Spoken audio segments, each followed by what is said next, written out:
એક ભાઈને મેં પૂછ્યું તમારો દીકરો શું કરે છે? મને કે ઠાગા થૈયા કરે છે.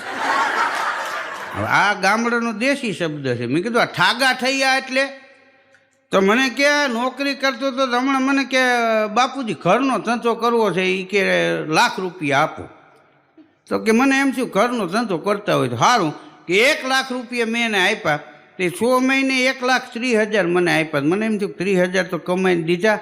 તો વળી એ કે 2-3 મહિના પછી કે બાપુજી ₹3,00,000 આપો, ધંધો થોડોક વિકસાવવો છે. તો એ 1,00,000 લઈ ગયો, એકને 30 આપી ગયો, પાછો 3,00,000 લઈ ગયો, અને પાછો કે એક દી આવ્યો તો ₹3,50,000 આપ્યા. તો મને એમ થયું કે હવે હરડે ચડી જાય. તો કે હમણાં આ 3 વર્ષ પૂરા થાય તો મેં ટોટલ માર્યો ને તો ₹9,00,000 લઈ ગયો અને ₹3,50,000 દઈ ગયો મને. આને કહેવાય ઠાગા થયા. કાબેર